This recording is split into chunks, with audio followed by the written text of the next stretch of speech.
Travel nursing can bring you to places you've never been before. Tell us your story.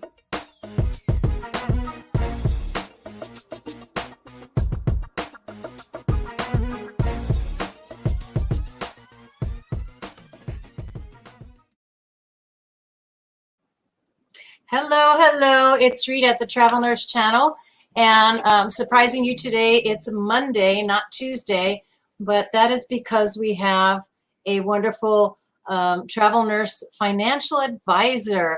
Hello, Marlon. There Hello, he is. Rita. How are you? So we talk about money a lot, and where the highest rates are and what's been going on during the pandemic. And something I know that I've heard from colleagues and from travel nurses is that they have a lot of confusion. They started to travel because they had either some debt or they wanted the adventure, but then suddenly all of these financial challenges came towards them, because when you're a salaried nurse, that's what you are. You have your salary and that's your finances. But when you're a traveler, there are things like bonuses, and suddenly you're going to other states. And so there's a variety of questions, and I'll throw some in as we go along. But first, I want to introduce you to Marlon, who actually is unique in that he advises travel nurses. Marlon, your story is wonderful, and I know a little bit about it from talking to you, but also from your website. Can you say a little bit about, I know you started your financial work pretty much after you left the Marines, or just tell us a little bit in between. So, okay. I was, Rita and I, we were just talking previous to going live here. And, I was just telling her, I grew up outside of Philadelphia. I'm now in Massachusetts, where I moved here because I was stationed in the Marines, and moved to Massachusetts with $400 in my pocket, a tank of gas. I'm in a lot of debt, a lot of credit card debt, a lot of a really low credit score. We won't talk about that. But, and I saw it as an opportunity for me, the first time I was making any decent type of money, to really do something about my finances. So I chose that. I used that enlistment to get out of debt, to build my credit, to put things in place where I was able to, not only go back to school, but after graduating college, purchasing a home for me and my wife, and a whole bunch of other experiences I was able to enjoy because of the building blocks I set there. But while I was in the Marines, one of my jobs was a career counselor. And one of the things that came up often was finances for Marines and sailors, because big surprise, a lot of service members aren't that awesome with their finances. And that's when I realized that there were some really, there were a common thread between people. And I have a special place in my heart for people that are building wealth. They're the first generation to build wealth in their family. And this is, I work exclusively with nurses, and a lot of nurses, travel nurses, in my experience, happen to be a lot of times first generation wealth builders in their family. They may have been the first ones to graduate with a professional degree, or, a lot of my clients are children of immigrants. And so there's a lot of pressure to be the first to do that. And the rules are different. And so I kind of dedicated not only my undergraduate and my graduate to financial planning and taxation, but also understanding the nuances that they're just different. For someone who's building wealth for the first time in their family, they don't have the blueprint. Their parents never talked to them about money and saving or investing, and they sure as hell are not getting that education, from their employers. Their employers pay your little check, go on your way, do the work for us, and that's it. And then you're left to figure that out on your own. When I was a kid, and I am the second generation of immigrants on both sides. Well, actually, my mom is a naturalized citizen from Cuba. Oh, wow. But my dad was second generation. But how they taught us when we were 5 or 6 years old, they walk us to the bank, because in New York you could walk to everything. Mm-hmm.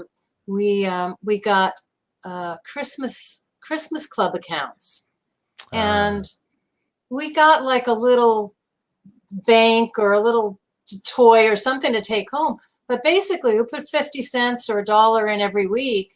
And at the end, you got your money back. It was like putting it in a shoebox. So it wasn't the best lesson. It was a lesson in saving, Right. but it wasn't a lesson in earning. Right. You know, Well, I don't. well, You're back probably then when way they had too young to know programs, about Christmas clubs. when they had programs like that, though, you could practically save your way to retirement. You didn't even really need to invest it, right? Because cost of living was lower, and the bank account itself gave you some type of return on your money, comparable to what bonds are giving you now, right? Yeah. That's those you can't even see that. I remember when you could have like 0.25% interest rate on your savings account, something like that. And you could see something at the end of the year. But it's so different now, where costs have skyrocketed, wages haven't kept pace. And so now you have to earn a lot more for what you save in order to stop working eventually. Yeah. Okay, so here, let me throw a few questions at you, and you can kind of do what you will. Number one, I'm thinking you do deal a lot with nurses and travel nurses, and many of them are female, right? The bulk. I mean, there's fabulous. I have 2 clients that are men. Fabulous. Yeah. Some of my favorite nurses that I worked with over the years were male nurses, and were Navy nurses, military. Okay. Yeah. But as a female myself and as a nurse, I have to say, I never thought much. I always thought about earning and paying my bills, but I never thought much about the future and so forth. Kind of left that up to my husband. So now you take a female, maybe like myself, maybe a little more savvy than myself, and I've been on staff for years, and I want to make that transition. I want to try traveling. And it boggles my mind that, my contract offers stipends, which are untaxed, and then salary, which is taxed. I'm going to another state, and then there's something about a bonus. What do I do with all that money? How do I, how does it work? It's different. When I was a nurse on staff in my own state, I just knew what I needed to live on and what I could save. But now I have this travel contract, and it offers different possibilities. Yeah. Well, I think the big issue is this. If you are a nurse, whether you're staff or travel, and you don't know what outcome you're looking for in your life, no answer is going to be good enough, right? So I think the most important thing is to get clear on the outcome, the financial outcome. Actually scratch that. Let's leave the word financial out. Okay. The lifestyle outcome that you want for yourself. Because you may think that you may need a certain amount of money to retire or do XYZ, and it could be that you don't. There are different ways to achieve a lifestyle that you want. Like, do you need to buy a vacation property, or do you need enough money that you can vacation in a certain area every year with your family and friends, right? Like, and those will have different costs.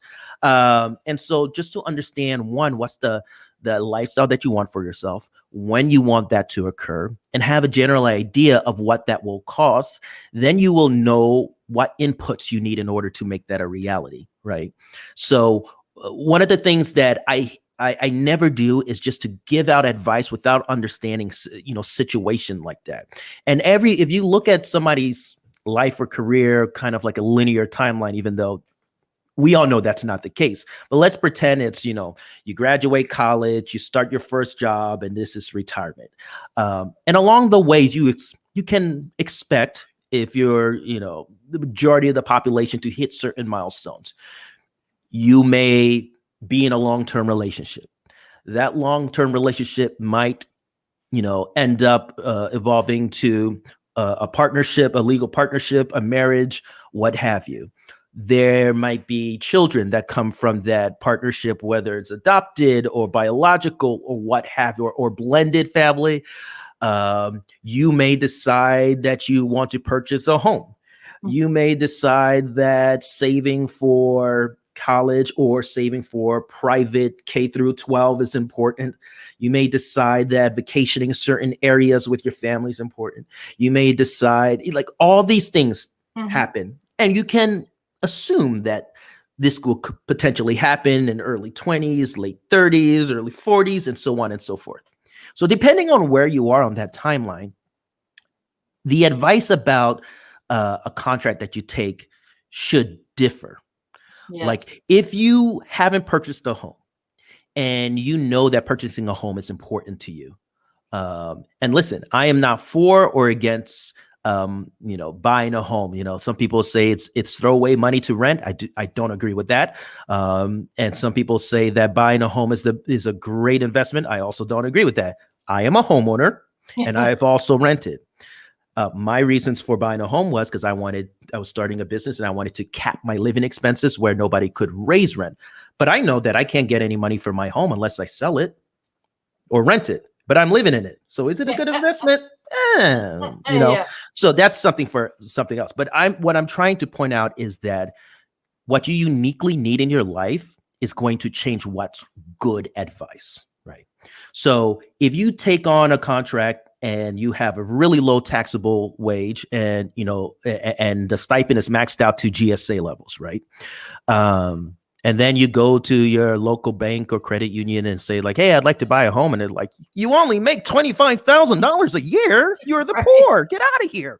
It's like, well, no, I made like $150 last year. Like, you could see it makes it difficult, right? And are there ways around it? Yes. But is it a pain in the butt? Also, yes. It might be more simple for a year or 2 years that you have fully taxable wages, on your tax returns to show that, like, yes, this is the amount of money I make. And then as soon as you get that home loan and then you move in, go ahead and do the stipend. But for someone that's not in the plan or what have you, or you already purchased a home and that's not where the stage you are in life, then it might make sense to take, the stipend, the overweight stipend and less of the taxable wage. So it really depends on where you are in life, the milestones that you haven't hit or that you expect to be hitting, and to see how all those decisions that you make play into that. And that's just one, buying a home is just one example of that. Oh, that's good stuff. That's good information. And I do know that a number, particularly the newer nurses that are getting involved in travel, some nurses have been doing it for years and they still may have financial questions. But some of the younger nurses do want to pay off their school loans. So that's a big piece. And that's, we can talk about that. But I'm just, do you know about, for example, if I live in Ohio or let's say Massachusetts and I'm traveling to Florida, how that affects my income tax? Yeah. So, depending on where you live, obviously, if you work within your kind of regional area, the tri-state area of wherever that is for you, a lot of times these states, they have agreements with each other, right? Like, if you earn money in my state, then we'll give you a credit back in your state and so on and so forth. But the bottom line is this: you owe income taxes in the state or in the jurisdiction, because we also have territories, in the jurisdiction that you worked, right? Now, a lot of those states or jurisdictions will allow a credit and say, like, oh, they pay taxes here, or, you pay taxes in your state. So we have this agreement where you don't have to do it twice. But some states, the credits aren't dollar for dollar, right? So just because, the taxes was $2,000 in Massachusetts and, you worked in Georgia and they said, let me give you a credit, it might end up being the credits only for $1,000 or something like that, right? So it's not necessarily a dollar for dollar credit. And not all states have these agreements. But the bottom line is income is always paid in the place it was earned. So if I'm not earning income in Massachusetts, I'm not going to pay income tax in Massachusetts, but there'll be excise tax on my car and property tax on the house that I did, and local taxes and things like that. And it may not be income. It won't be on the income because I didn't earn it there. But if I own it in or earned it in Georgia or Indiana, you have to pay income tax in those places, which is also is also kind of goes hand in hand with this idea of the tax home, which completely gets confusing to so many people. Like, what's a tax home? And if you think about your tax home is where you're earning income, unless you can prove that you've established living expenses in another place, that you can make an argument and say that's your tax home, right? But it's really about where you work, not where you live. This is falling off my chair. That's interesting, because some nurses sublet their home, right? Mm-hmm. Some of the nurses that are, say, all they've got is their 2 dogs. You know, Mm-hmm. their kids are raised, they're not married, and they go to Hawaii for 13 weeks. Say they go the first 3 months of the year, and they're in Hawaii, and they say, would you like to extend? They make that phone call to their property manager. Can the renter stay another 3 months? Because I'm going to stay in Hawaii. So now that's really interesting. So now they're living in Hawaii for 6 months. They're renting a home or subletting a home or something back in Massachusetts. Well, now that's half the year. Let's say they stay 9 months in Hawaii. That's where they pay their income tax, in Hawaii, correct? Well, so this is what it depends. This is where it depends, right? So you'll obviously, you will owe taxes where it was earned, but it doesn't mean necessarily it doesn't mean necessarily all the taxes paid will be in that jurisdiction, right? Depending on the agreement that a state has with another state, and to your point about the amount of time living in there, it's bigger than just like, oh, I have a house here too, because you may have a subletter, but you're still paying property taxes, right? That's like what right. happens when somebody pays off their home in retirement or early retirement, whatever, they just pay off their home because they were able to do it. You know, your home expenses don't just go away. You know, in Massachusetts, we got these colonials with clapboard. I've got to paint my house. You know, you've got to pay the property taxes. The tax assessor comes around with the clipboard, takes pictures and say like, oh, it looks like you made a new deck. That makes your house worth more. Let's get more taxes. You know, so things like that happen. Like if you have zero presence, then that's one thing. But if you've got an established home, you're paying bills, you know, even if, let's say, a lot of times a couple will split up, right? Well, one partner does the travel and the other one stays home. That's still duplicating expenses, you know. So that's really what's important with establishing that tax home. But to your point, the IRS is looking for, 12 months out of 24, right? And it's not necessarily in order either. So 12 months out of 24, if you exceed that, then they can make a case that, okay, your tax home is now Hawaii versus Massachusetts. Wow. It's mind-boggling to me because it's so not my area. Somebody, we have a little comment line here, so people are streaming in. I have a question. What are the first steps we nurses should take regarding our finances that we can use to protect ourselves? Oh, I love that question. And the reason why I love that question is because it says that we can use to protect ourselves. Yeah. I think the best way for me to categorize what I do is risk management. Risk management. Because when you think about it, right, saving for retirement is risk management. You are saving, you are putting a plan in place in the eventuality that your body will deteriorate and you will no longer be able to work. That's a risk management. So think about, what are the other risks that would prevent me from earning an income, and not just earning an income, but also providing for others that may depend on me. So first thing that comes to mind is, everybody talks about emergency funds. That's great. You know, you want to make sure that your expenses are less than what you earn, or at the very least break even, right? So you're not going into debt. Okay, let's move along that. That's kind of elementary. 3 to 6 months, 3 to 6 months, emergency fund. Okay. One thing that nobody talks about is disability insurance. Everybody talks about life insurance, which is great. I have life insurance. My wife has life insurance. But disability, when you're young, chances are you ain't going to die. And also, if you think about this, the fact that an insurer says yes to a policy on you, it's even actually kind of like a bigger chance that you won't die because they do the math. You have a whole bunch of people like, doing like, how old are you? Do you smoke? How much do you weigh? Where do you live? And they have this really complex algorithm that says, oh yeah, they ain't going to die. Insure them. You have a greater chance of being injured on the job. And as a nurse, an injury is not like you just broke a bone. You could be out with COVID, right? And now you're not earning the money on your contract. What do you do for those 2 weeks that you're recuperating or what, or quarantining, right? How are you earning money? Great. You have your emergency fund, and that's great.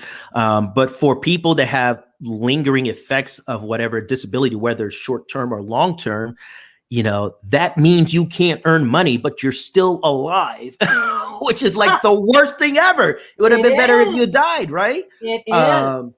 And so disability insurance is one of the first steps to protecting yourself, especially as a healthcare professional. And it's something, if you're hopping from agency to agency, that you may not have access to because you're not there long enough to qualify for benefits. So finding a good insurer that can get you short or, honestly, long-term disability would be the best, especially if you're doing this for some time and you don't think you're going to be at a staff position for quite some time. Long-term disability insurance to cover the gap of you being hurt on the job and being able to pay your bills. And so that would say that is kind of like the first step in protecting yourself financially. I like to think of a financial plan as a series, as scaffolding. I'm really risk adverse, which is crazy because I take huge risks. But honestly, in these big risks that I take, I'm scaffolding it, on top of something that I've a foundation. So you start with your emergency fund, right? Okay, I've got 6 months or 12 months in cash saved. Yeah, I could start this business and I have at least that much money that if I'm not making any money that I can live on. So is that a big risk starting the business? Yeah, but you've got a 12-month runway. Okay, that just mitigated the risk, right? And same thing with disability insurance. Like, oh man, I have disability insurance. Yeah, maybe it does make sense for me to go after do these COVID crisis contracts, because even though I'm going to be exposed and the chances of me being contracting is higher than any other like profession, at least I know that in the event that I get exposed, I'll have this to fall back on. Okay, scaffolding, right? And then the idea that I want to buy a house in the next couple years. So then the risk is, do I take the stipend or do I, get it all taxable? Let's scaffold that. Because I want to buy the house in the next 2 years, I'm going to take the taxable, right? So I have that on the thing. Oh, I don't need a house. I just need to pay off student loans. All right, scaffold. Get that stipend. That's how I like to think about it. It's not just like, is this good or is this bad? But how much risk can you actually take? And does it make sense for you to take? Protecting yourself each step of the way until you get to the ultimate, which is, you're retired and you're living off the wealth that you built. And so that's how I look at financial planning, as really risk management, making a plan for if everything goes to shit. That's awesome. And, I have this like a dozen or more comprehensive benefits, just random, that I picked it from, like a couple of different companies. Mm-hmm. They all offer private housing, a free housing. They all offer matching your 401k. They offer the top pay. They all say they have the top pay, referral bonus, blah, blah, blah. Tax advantages. I don't know what that means. Dental insurance, life, but I don't see disability anywhere. Yeah, I mean, It's something I'm you sure really they first do it thing for I'm thinking their about. Yeah. internal, like the recruiters and all the administrative staff. But yeah, disability, and disability can actually be relatively inexpensive to get a decent policy. Um, but it's just one of those things. I'm assuming that it's not something that people who sell disability get paid a lot of money to sell. Yeah. Wow. I know years ago when I had a nursing agency, I had per diem nurses. We brought in Aflac because they had ABC. They had a dozen different things you could, and disability was one of them. And I did have it. Hmm. I don't think I have it anymore. Well, okay, and again, as you age in your career, you have to think about, like, are you eligible for Social Security, right? So then there's Right. no point in getting the disability Right. insurance if you're eligible for. So again, Yeah. like, taking a look, like, that's the part of that risk, right? Like, oh, I'm too young for this, and like, Yeah. I would have to have this crazy disability in order to qualify for Social Security and all of this stuff. So again, just evaluating what's available to you, what's the gap, and how do you plug that gap in. So Marlon, when a nurse, is there feedback there? I keep changing the volume. It's good now. It was a little before, but it's good now. Okay. If I were a nurse and I went to you and I'm doing some travel and we talk, you say you always talk twice, right? Mm-hmm. 2 meetings. Is your recommendation, if anything changes, give me a call, or do you check in on a certain certain timeline basis? Can you talk about that? Sure. So I'm actually really, really proud about the way we've set up our financial planning firm. So, I think what's traditional has always been that people in my industry have looked for wealthy people. Yeah. Anybody else in between, it's like, I won't bother with you. You don't have the funds, right? You'd have to come with $250,000 to invest, or Wow. if it was somebody that was just starting up and they just wanted to talk to everyone and said, all right, 100,000, I'll take that, right? And then they just charge their little percentage and call it a day. I do not believe there's value in that in this day and age. Okay. I believe investment management is important, but it is the smallest part of what's important that I do. And so what we've done is to create a system or a process that has made financial services accessible to nurses of varying career stages and varying incomes. And it's subscription based. Just like you have a Netflix subscription or Hulu or whatever, it's a monthly subscription. I have clients that, are making close to 300,000 a year, and I have clients that are making 70,000 a year, right? Mm-hmm. But they all are paying the same subscription because I don't believe that the assets that you have changes the type of service that's necessary. I don't know. It's for me, it's about helping and not just seeing how little I can do and get paid the most. So that's what I'll say about that. But the way I set it up is, I call it the financial chief of staff plan, Mm-hmm. and it's comprehensive. So it's tax, financial planning, and investment management, because all of those 3 items, they're intertwined, and it really doesn't make sense to separate them in professionals that are helping you. Because what ends up happening is, you'll have a tax person that's only focused on tax and doesn't understand that you might make a decision that doesn't save you the most in taxes this year, but it is strategic because of some other things that you're trying to do, right? Like the home, Yeah. right? Like I know that you need a certain amount of taxable income in order to get approved for this home. So I'm not telling you to get as much tax-free benefit as possible because we've got this specific goal. And same thing with investments. If the person is just getting paid off of commissions or what have you, they're just going to sell you or advise you in what's going to help them derive the biggest benefit to themselves. Mm-hmm. So I think having those 3 items that really are intertwined, tax preparation and filing, comprehensive financial planning, and investment management, It really helps people to get a total picture on their finances that isn't distorted by different professionals trying to get a bigger piece of your business. And so Fantastic. that's the service part, but then support, because psychology plays a part in this, right? Right. I can tell you all about the good ideas. You should save early and save consistently and don't overspend. Like, we all know this stuff, but we don't do it still. And it's because we get overwhelmed.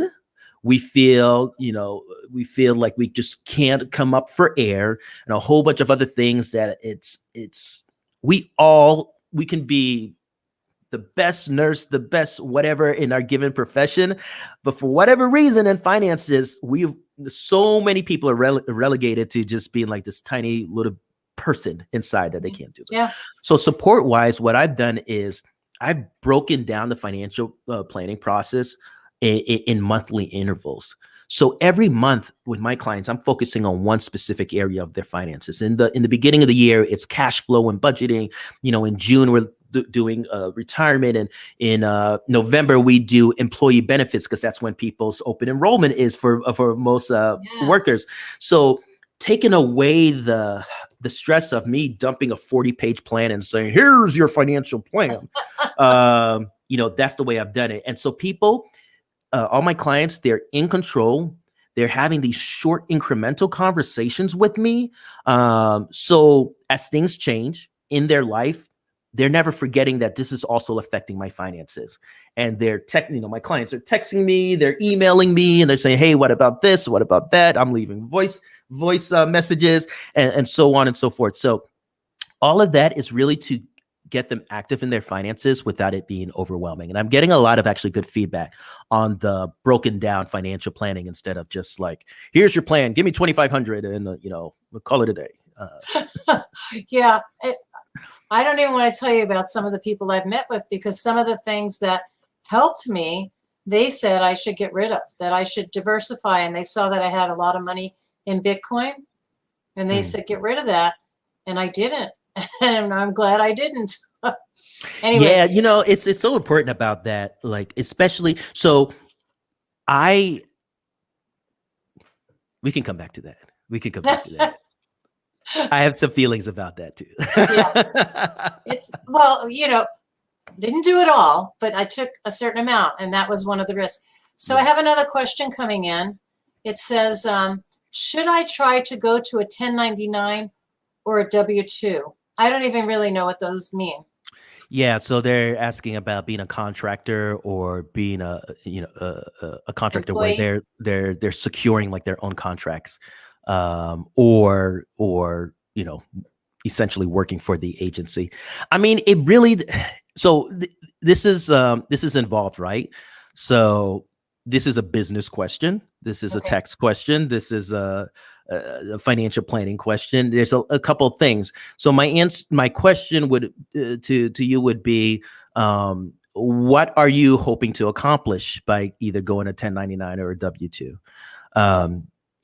As a 1099, like, do you have honestly, do you have the contacts to secure contracts at these hospitals in a predictable way?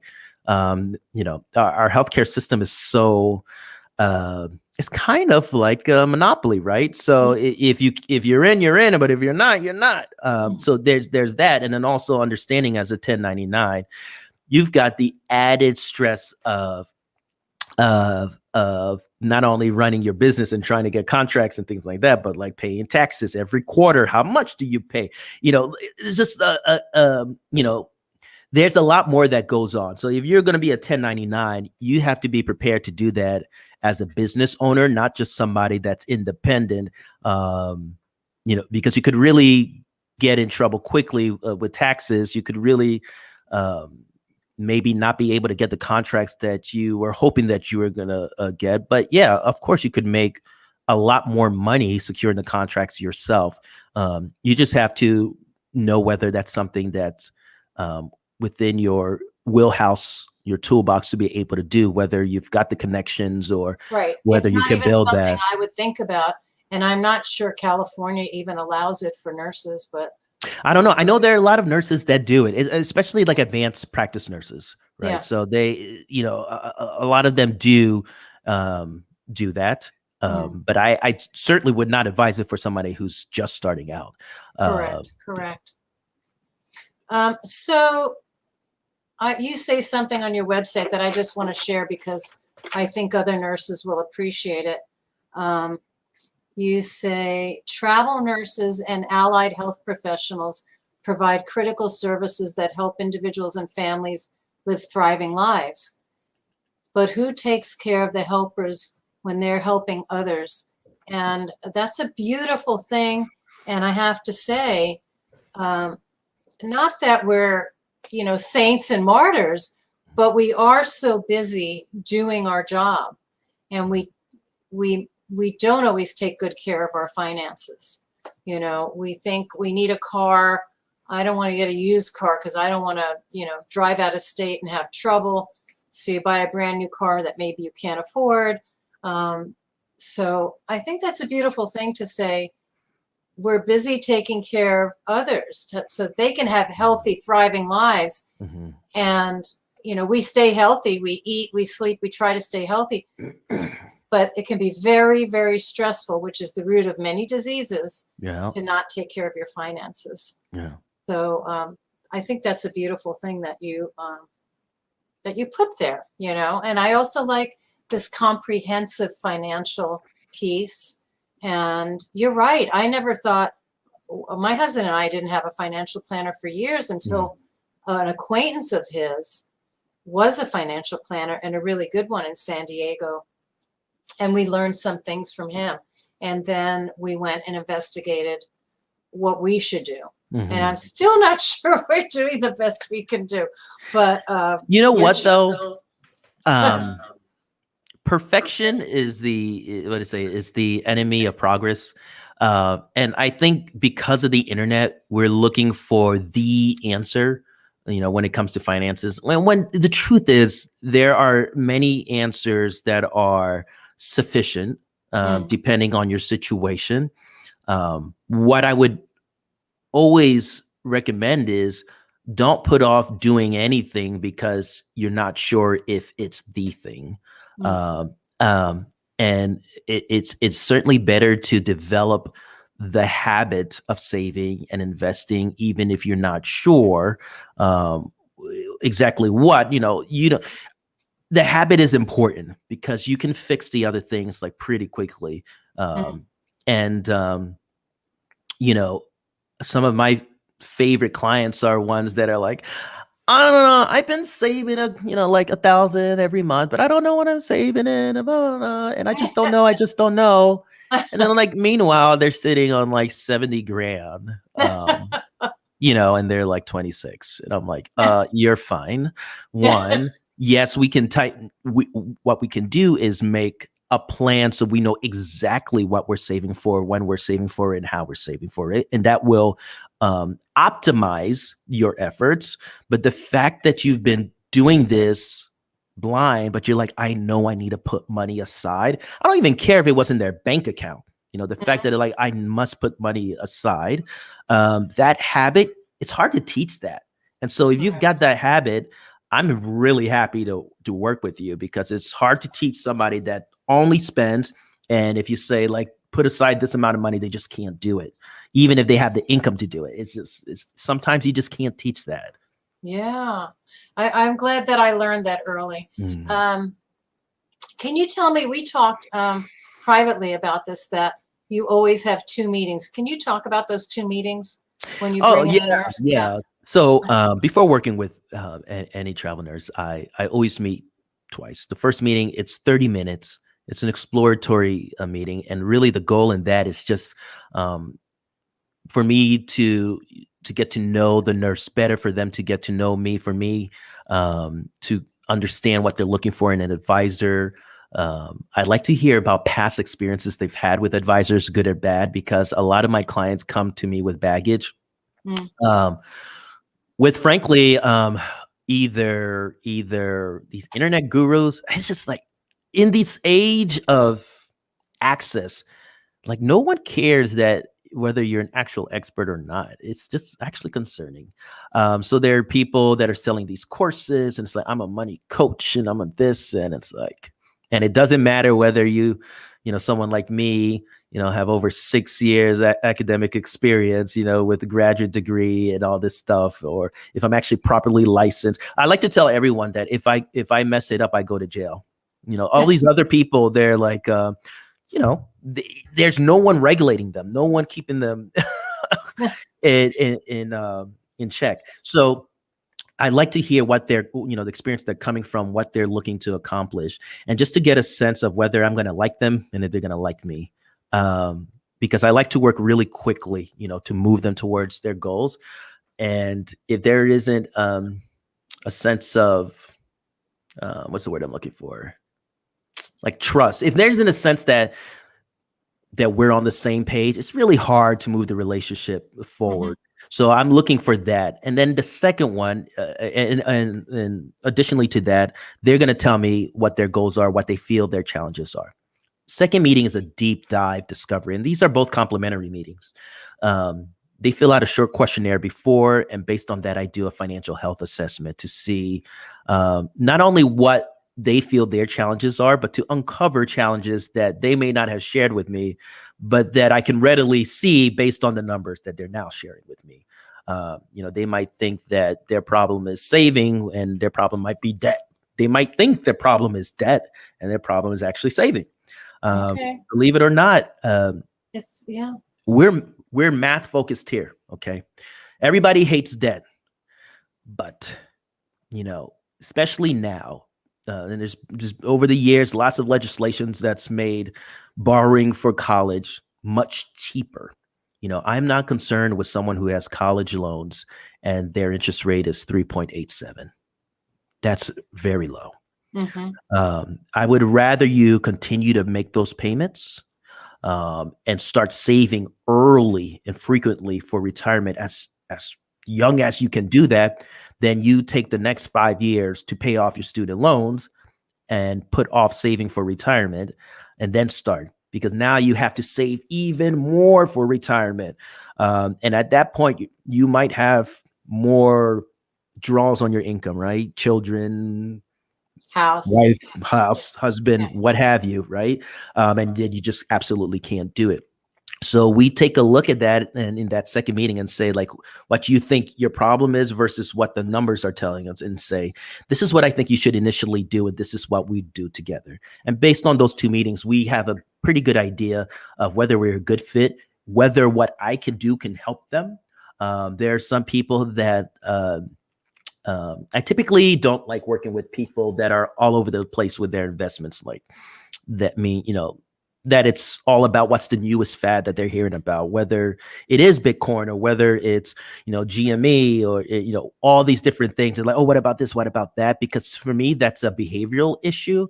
I'm all about taking healthy risks. So for, and cryptocurrency is a more riskier asset for liquidity reasons, for the fact that, it's only been around for like a decade or so, right? So different things like that. And it doesn't mean that we don't invest in it, but it does mean that we're not getting excited and putting this huge chunk of our long-term savings in it. I always tell my clients, like, listen, if you must be investing in these things because your buddy told you this and you're on Reddit, and 10%, no more than 10%.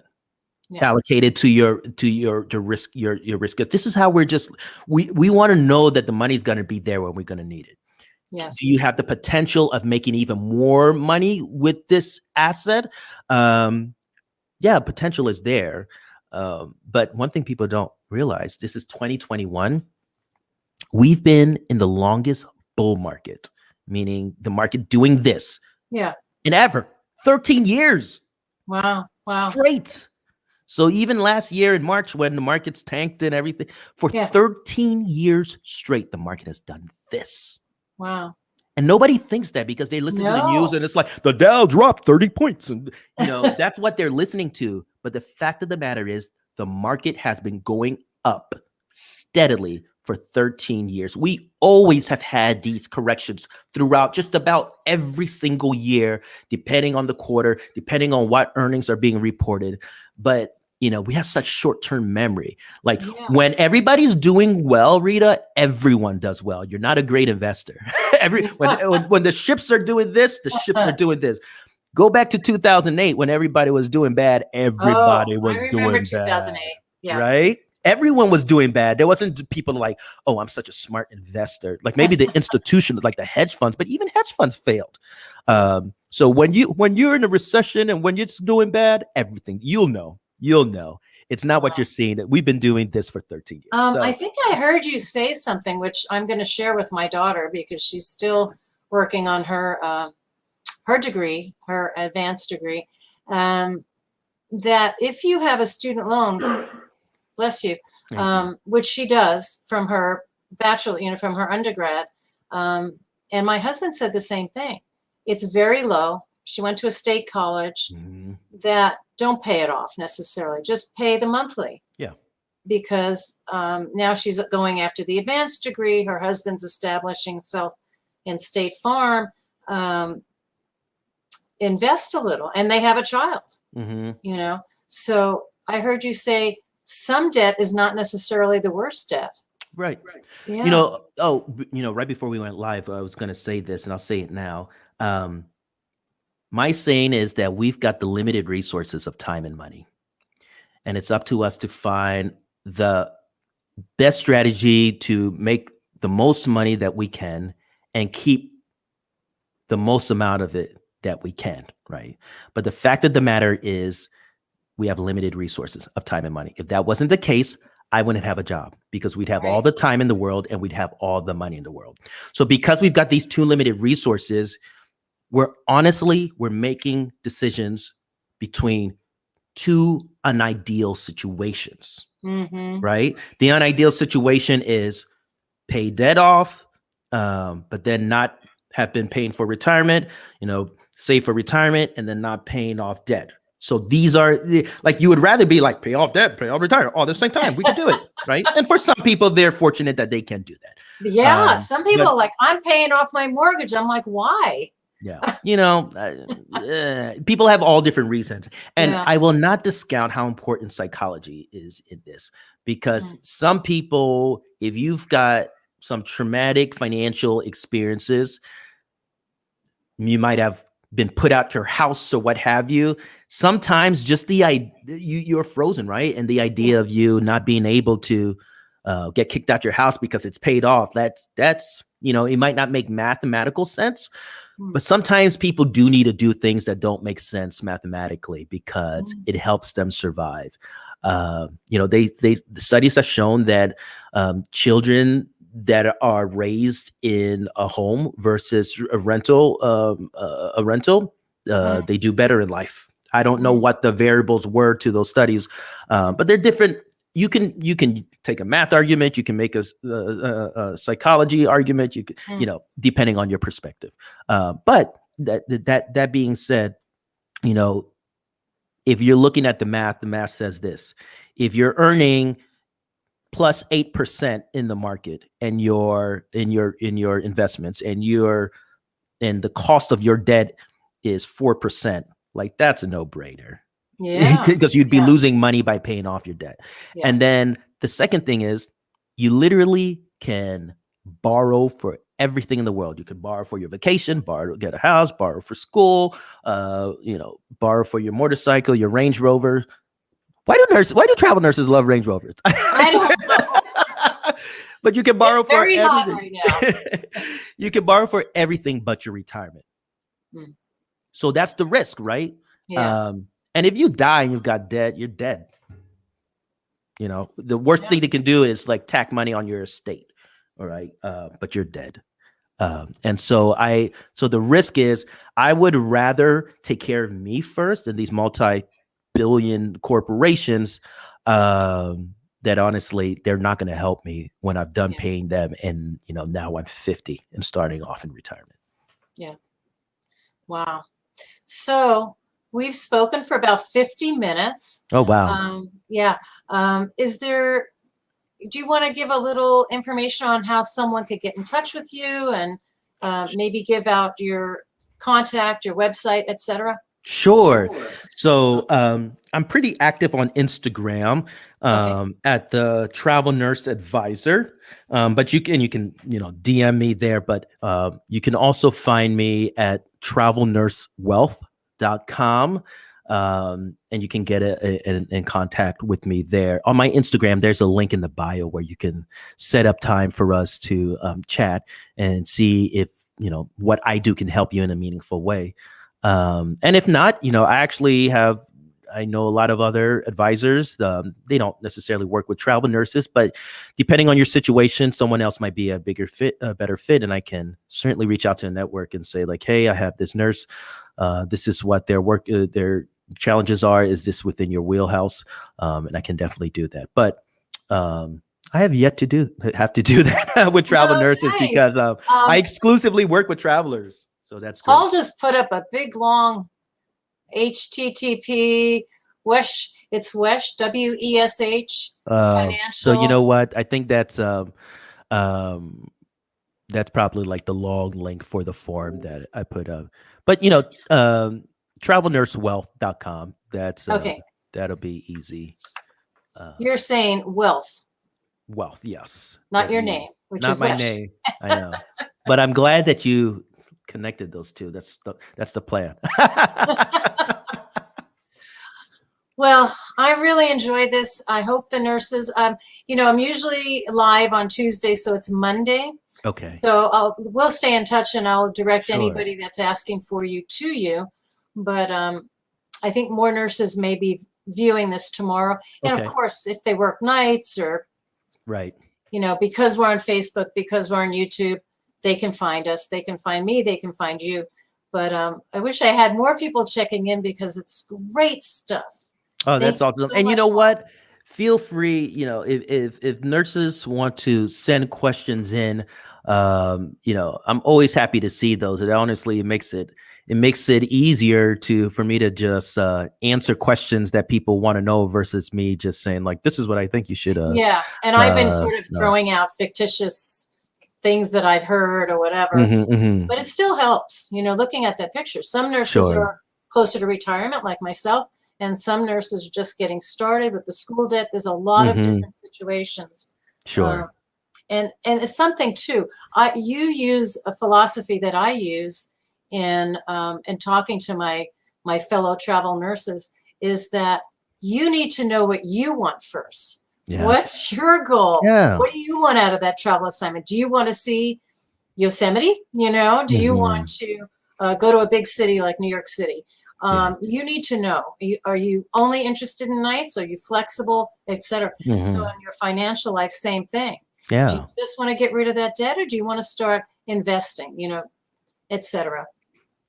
Absolutely. So, can I throw in one more question that Sure. kind of is in my mind too? Not that I've made a lot of bonuses in my career, but when a nurse is offered one of these very exciting $10,000, $5,000 completion bonus, there's always caveats on it. But say they actually earn it.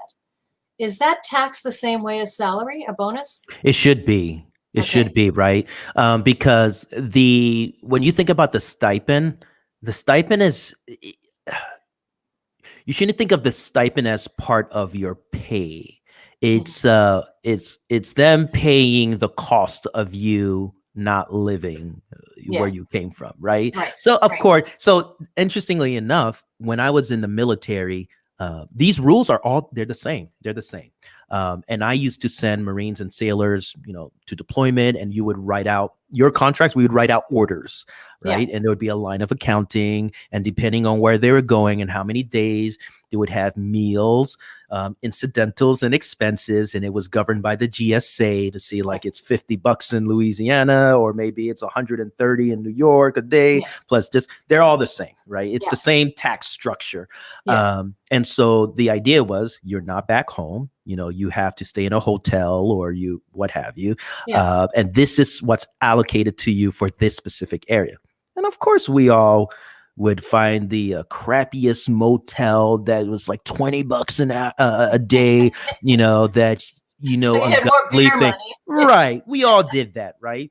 But that was on us to find the gap. You know, what we could live with ourselves living in, and Yeah. what was available. So because of that, you know, obviously we pocketed Yeah. that money if we did that. But it's really wasn't compensation. It was kind of like reimbursement, really.